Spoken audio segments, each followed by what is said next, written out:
precificação, incluindo que quando o vizinho sair, ele precisa reformar, tem vizinho que não paga, que é enrolado, etc. e tal.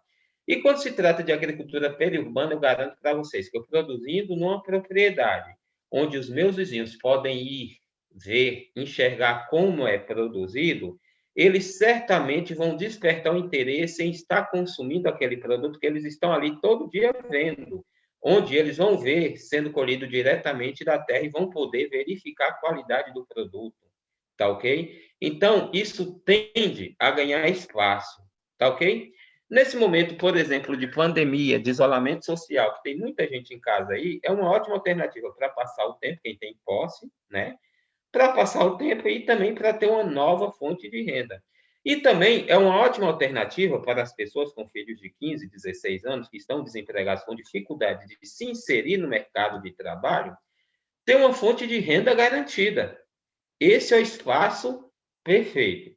Eu simplesmente não fiz, digo a vocês, porque, infelizmente, eu não tenho terreno aqui em Guanambi, certo? Mas se eu tivesse, pode ter certeza que eu já teria feito, né? Então, depois disso tudo que eu falei a todos vocês, bon appétit. Ou seja, bom apetite. Bom, pessoal, é isso. Alguma dúvida? Nós já estamos com 8h30, gente. Dúvida? Abram os microfones, estejam à vontade. Comentários, vou abrir aqui o chat que eu quero ver. Adão, boa noite. Boa noite. Primeiramente, parabéns, né, pela apresentação, por todo esse processo, né, que você passou aí desde o início, né, da fundação do projeto até a finalização. E não há dúvida, né, mais uma colocação. Sim. Aí foi abordado a questão da produção, né? Seja melhoramento de produção, como produzir e tal. E agora, como que seria o escoamento desse produto e, consequentemente, qual seria o próximo passo? Por exemplo, foi iniciado esse projeto, certo? Para vendas locais, é isso, para a comunidade, de repente para pequenas cidades. E aí a pergunta é, qual o próximo passo, por exemplo, para você expandir essa produção, certo? Ou seja, para você alcançar mercados maiores. Qual a estratégia, por exemplo, de vendas, de relacionamento com o cliente? Eu gostei muito daquela parte que você falou lá no início, né? A questão do estudo que nós falamos até na última semana, né? Sobre conhecer o cliente, saber o que o cliente procura. Então, essa parte eu gostei bastante. E eu queria te questionar essa questão, né? Qual o próximo passo? Ou seja, o negócio começou a crescer, começou a expandir. Qual seria a próxima estratégia que você usaria, até mesmo para começar a produzir mais? Não mais em pequenas escalas, mas em uma escala maior para atender um mercado maior. Porque esse Bom, mercado, pelo que foi abordado, ele tem muito a crescer, né? E eu acho interessante pensar no próximo passo. só para te dar um susto, depois do que eu disser aqui, é bem possível, talvez, que você vá, depois de terminar seu contrato aí no Mulungu do Morro, bom, aí é óbvio, né? E você tem cisterna de produção, eu sei, já fui lá na sua. Mas depois do que eu disser, talvez você, depois que sair disso aí, não vai querer mais nem trabalhar de empregado no que eu vou te falar. Essa renda média mensal de R$ 208 foi considerando uma cisterna, com uso limitado de água, uma cisterna de produção de 52 mil litros. Mas vamos supor que eu queira investir R$ 3.000 ou R$ 3.500 para a abertura de um tanque enlonado no nível do solo, no meu terreno tem uma leve declividade, né? E eu consiga captar uma água de enxurrada, bastando para isso construir um decantador, né? Nos moldes da cisterna, do que existe na cisterna de bloco, nos moldes do que existe na cisterna de 52 mil litros de enxurrada, tá ok? Quem conhece vai ver mais ou menos. Então, o que que acontece? Se eu tenho 600 mil litros, né? Eu tenho 12 vezes mais água que uma cisterna de produção. Mas eu preciso deixar uma margem de reserva, 200 mil litros de água, para compensar a perda por evaporação e algum atraso nas chuvas ou uma coisa qualquer que venha a ocorrer. Então, nisso eu tenho 400 mil litros. Se com 50 mil litros eu consigo ter uma renda média mensal de R$ 208, tá? Com 400 mil litros é simples, basta multiplicar por 8. Eu posso ter uma renda média mensal de R$ 1.600, fazendo investimento no tanque lonado de R$ 3.000 a R$ 4.500, tá ok? Mas tendo em vista, Joel Suíço, o primeiro passo que eu tenho que fazer, que eu posso adotar, é o seguinte: garantir mais água. Eu não posso expandir nada sem antes garantir mais água. Construir meu tanque lonado, óbvio. Aí eu vou prospectar novos clientes, eu vou poder acessar PAA, PENAI, que são outros mercados, e assim montar grupos de WhatsApp ou no Facebook, etc., de montagem de cestas, de hortaliças, como está muito na moda, né? Mas isso sempre limitando a quantidade de clientes com a minha capacidade produtiva, nunca buscando mais clientes além daquilo do que eu posso produzir. Aliás, eu até sugiro o seguinte: sempre ter um número de clientes um pouquinho menor do que a minha capacidade produtiva para que eu tenha uma margem de segurança, tá ok? E dar prioridade sempre para aqueles clientes que são leais. Então, vou prospectar por meio de divulgação, enfim, caçar todos os meios possíveis. O ideal é que, se eu já tiver uma quantidade de clientes aí fixa, boa, que eu já tenha um lucrozinho, é que eu produza minhas embalagens, né? Uns lacinhos com minha logomarca, que eu produza sacola, inclusive para dar de brinde com minha logomarca, por que não? Eu ganhando 1.600 por mês de renda ali, posso tirar aí, durante uns 2 ou 3 meses, uma metade disso para produzir sacolas padronizadas, para quando meus clientes virem buscar o produto, ou para quando eu for entregar o meu produto, seja no esquema de sacola vai e volta, entendeu? 2 para cada cliente, com minha logomarca, tudo direitinho. A que eu entreguei a semana passada fica com o cliente, ele consumiu. Quando eu for entregar, eu levo a outra sacola e volto com aquela que foi entregue a semana passada para na próxima semana levar e fica naquele esquema como era a garrafa de refrigerante, né, de bebidas antigamente. Ok? Mais dúvida, gente? Respondido, Joel? Respondido. Mais É, dúvida, gente? Alguém aí? até mesmo, Adão, muitas vezes, né, quando você começa a fazer uma divulgação em massa, o crescimento, às vezes, do negócio não tem, muitas vezes, você não tem nem tanto controle, porque quando você faz, por exemplo, uma estrutura bem montada, né, um produto que bem feito, enfim, atrativo, como você mostrou aqui, muitas vezes o crescimento, ele é muito natural e cresce de uma forma assim muito rápida, até porque hoje o marketing boca a boca, né? Essa coisa de um ir passando para o outro, um ir passando para o outro e compartilhando, gera um crescimento muito grande. Mas eu gostei da tua visão, achei também que um investimento, né, primeiramente em água, é muito interessante e eu gostei da ideia. Bom, e aquela coisa, teve até, eu não sei se o rapaz está tocando para frente, aí mesmo, em Mulungu do Morro, Souto Soares, mas é aí na divisa, entre Mulungu do Morro e Souto Soares, Renivan, sabe bem disso, tem um rapaz que começou a trabalhar nesse sistema, começou pequeno, no segundo ano, passando pela estrada, eu vi que ele expandiu muito, que ele expandiu um pouquinho, agora hoje é que eu não sei como está isso lá. Depois até se Renivan tiver por aí, ou alguém lá do Morrinho de Baixo pode me dizer, eu esqueci o nome do rapaz, né? Mas ele tem um tanque lunado com decantador e ele utiliza muito isso aí, produz hortaliças nesse sistema aí, né? Agora, não sei se ele faz o esquema do escalonamento da produção. Mas sempre, nunca prospectar um número de clientes maior do que aquilo que eu consigo atender. O ideal é que eu tenha um número fixo de clientes, mas que sejam clientes leais, fiéis, tá ok? Porque aquilo que eu falei no começo, é mais fácil conquistar um novo cliente do que reconquistar um velho cliente. E outra, se ele saiu por você não ter produto para fornecer para ele de forma contínua e estável, essa fama também pode se espalhar. E se ele arranjar isso com outro produtor, a fama desse outro produtor pode vir a se espalhar, fazendo também com que você perca clientes. Pessoal, mais dúvida? Boa noite a todos. Ainda falando sobre os canteiros econômicos, uma dúvida minha. Em relação à solução que é drenada, ela pode ser usada como fertilizante para o retorno na irrigação de volta aos canteiros? Rapaz, ótima dúvida. Eu acabei esquecendo de falar isso. Obrigado. Bom, toda essa água, quando a água ela percorre o perfil do solo, ou seja, quando ela infiltra no solo, naturalmente, ela também leva consigo parte dos nutrientes daquele solo, certo?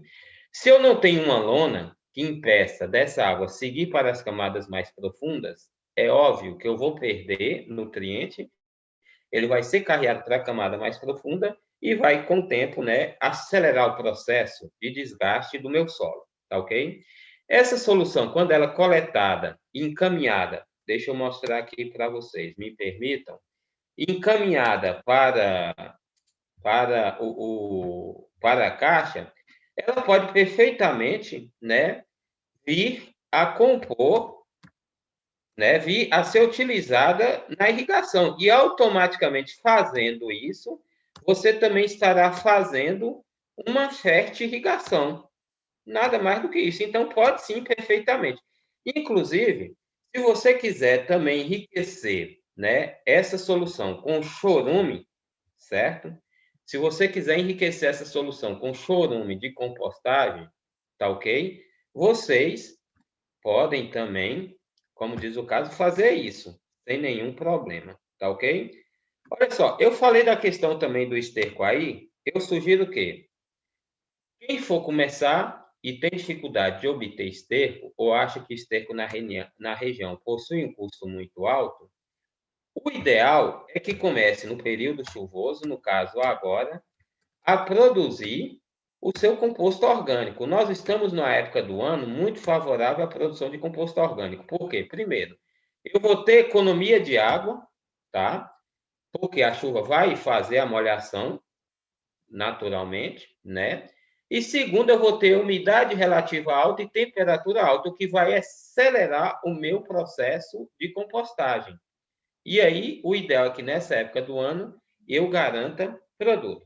Então, aqui, como vocês podem ver, é o sistema de coleta, né? E aqui eu tenho a caixa onde é reservada esse chorume, essa água, né? Essa solução, que depois pode voltar para ser utilizada na irrigação normalmente sem problema nenhum. É por isso mesmo que nós instalamos a caixa para poder facilitar essa coleta, tá ok?